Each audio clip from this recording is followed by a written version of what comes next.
As soon as you say end time, they say, whoa, the end of the world.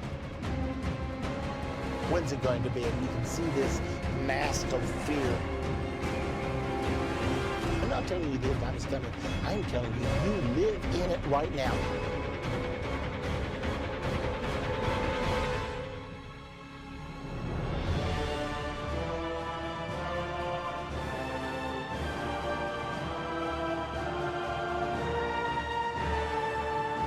Daniel chapter number 7, verse number 4. The first beast was like a lion. We have the eagle used continually to depict the United States of America. You see it on governmental documents. We are at the generation for which these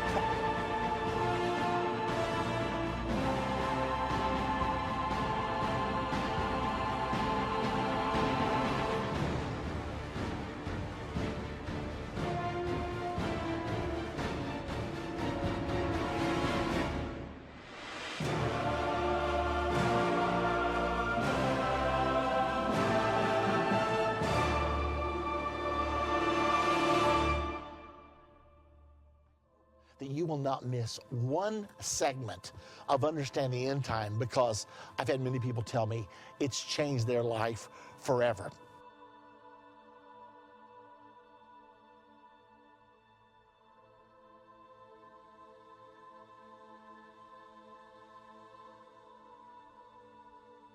Many of the major prophecies of the Bible are given to us 2, 3, some of them as high as 4 or 5 times.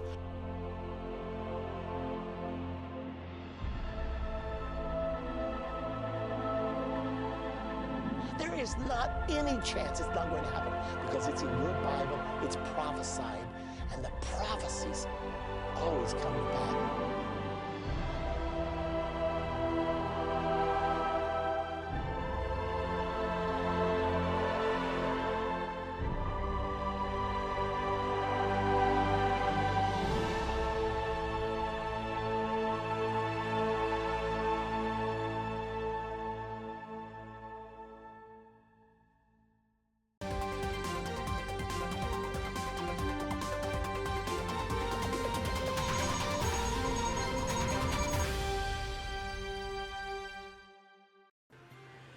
시청자 여러분 안녕하십니까? 2019년 2월 6일 이스라엘 중동 리포트입니다.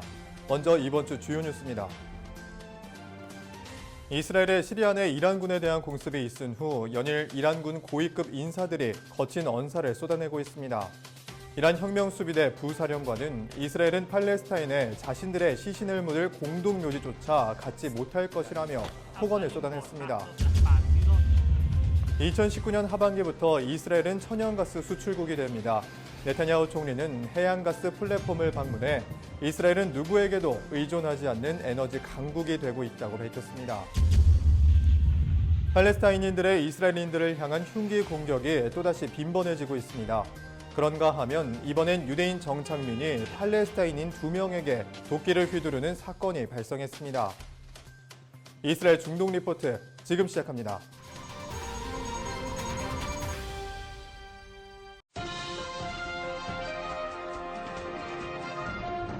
네, 첫 소식입니다. 이스라엘의 시리아 내 이란군에 대한 공습이 있은 뒤 연일 이란군 고위급 인사들이 거친 언사를 쏟아내고 있습니다. 타임스 오브 이스라엘 등 현지 언론들에 따르면 27일 이란군 참모총장은 이란은 자국의 이익을 보호하기 위해 공격적인 군사 전략을 사용할 수 있다고 밝혔다고 보도했습니다. 이란 프레스 TV 보도에 따르면 바그에리 이란군 참모총장은 국경 전략 중에는 여러 가지가 있다며 우리는 독립성과 국토보전, 국가적 이익을 위해 방어하고 있다고 밝혔습니다. 또 그는 이란은 외국 영토를 장악하려는 의도는 없지만 이란의 국가적 업적과 이익을 보호하기 위해 공격적인 방식을 채택할 수 있다고 덧붙였습니다. 전날 키우마스 헤이다리 이란 육군 사령관도 우리 군은 선진적이고 공격적인 부대로 변모했다고 밝혔습니다. 그는 또 이란을 보호하기 위해 우리 군은 더 이상 비대칭적 접근을 필요하지 않는다며 공격적인 접근법으로 이란을 지킬 수 있는 단계에 와 있다고 밝혔습니다. 현지 언론들에 따르면 이번 이란군 고위급 인사들의 발언은 이란군 12,000명과 전투기, 장갑차, 드론 등을 동원한 연례 보병 훈련을 실시한 후 며칠 뒤에 나온 것이라고 알려졌습니다. 로이터 통신에 따르면 워게임으로 불리는 이번 훈련은 이란군의 신속한 재배치, 적군 혹은 무장 세력과의 전투에 초점을 맞췄다고 보도했습니다. 헤이다리 육군사령관은 프레스TV에 이번 훈련으로 이란의 군사력을 적에게 보여줬고 그들이 만약 이란을 공격한다면 빠르고 치명적인 타격을 받을 것이라고 말했습니다.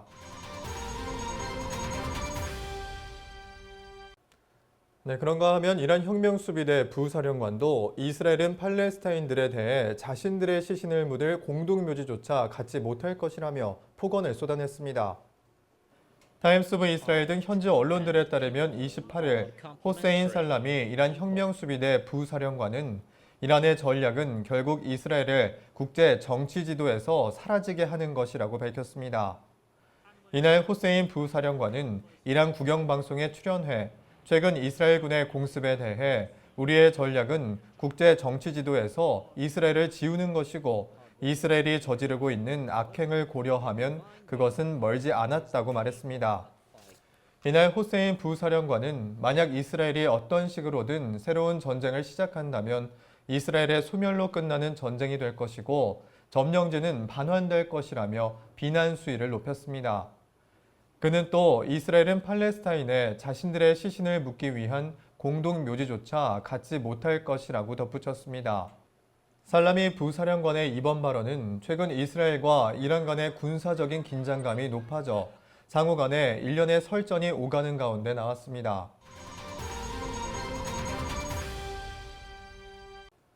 (2019년) 하반기부터 이스라엘은 천연가스 수출국이 됩니다. 네타냐후 총리는 해양가스 플랫폼을 방문해 이스라엘은 누구에게도 의존하지 않는 에너지 강국이 되고 있다고 밝혔습니다. 예루살렘 포스트는 현지 언론들에 따르면 31일 네타냐후 총리는 노블 에너지사의 레비아단 해양가스 플랫폼을 방문한 자리에서 이스라엘의 에너지 독립성에 엄청난 혁명이라고 밝혔습니다. 예루살렘 포스트에 따르면 해양가스 플랫폼은 30일 이스라엘 해안에서 10km 떨어진 지중해 해당 지역으로 이동했고 앞으로 3주 동안 해저에 고정시키는 작업을 거칠 것이라고 보도했습니다.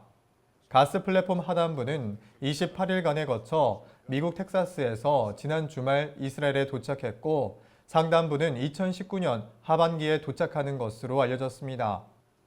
네타냐후 총리는 이날 에너지 장관과 조지 해트힐드 노블 에너지 부회장과 동행하며 올해 말 플랫폼이 완성되고 가스가 생산되면 이는 이스라엘의 전략적인 힘에 있어서 매우 중요한 요소라고 말했습니다.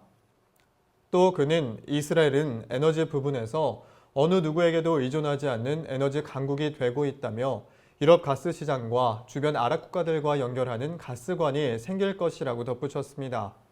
예루살렘 포스트에 따르면 올해 완공될 레비아단 해양 가스 플랫폼이 생산에 들어가면 하데라와 에슈켈론에 있는 화력발전소를 폐쇄할 수 있을 것이라고 분석했습니다. 또 보도에 따르면 레비아단 해양 가스 플랫폼은 최대 6,050억 입방미터의 천연가스를 추출할 것으로 예상되며 이는 65년간 이스라엘 전체 소비량에 해당하는 양입니다. 한편 같은 날 이스라엘 해군은 레비아단 해양 가스 플랫폼 방어를 위한 모의 훈련을 진행했다고 밝혔습니다. 타임스 오브 이스라엘에 따르면 이날 이스라엘 해군은 헤즈볼라와 하마스가 가스 플랫폼을 공격하는 상황에 대해 대한미사일 훈련을 진행했다고 보도했습니다. 이날 가이 골드파브 이스라엘 해군 함장에 따르면 수십 년 동안 가장 복잡하게 해군 훈련을 진행했다고 밝혔습니다. 그간 헤즈볼라와 하마스는 이스라엘의 천연가스 플랫폼을 공격하겠다고 협박한 바 있습니다. 팔레스타인인들의 이스라엘인들을 향한 흉기 공격이 또다시 빈번해지고 있습니다. 그런가 하면 이번엔 유대인 정착민이 팔레스타인인 2명에게 도끼를 휘두르는 사건이 발생했습니다. 타임스 오브 이스라엘 등 현지 언론들에 따르면 28일 이스라엘 법원은 서안지구에서 도끼로 팔레스타인인 2명을 공격하고 가벼운 부상을 입힌 혐의로 체포된 유대인 정착민 구금을 연장했습니다. 현지 언론들에 따르면 체포된 해당 23세 유대인은 초정통파로 지난 26일 군인들에 의해 체포된 것으로 알려졌습니다. 이스라엘 주요 언론 YNet뉴스에 따르면 군인이 도착하기 전 해당 남성은 특정한 이유 없이 팔레스타인들을 향해 나치라고 소리쳤다고 보도했습니다. 팔레스타인인 2명은 현장에서 가벼운 부상을 입고 병원으로 이송됐습니다.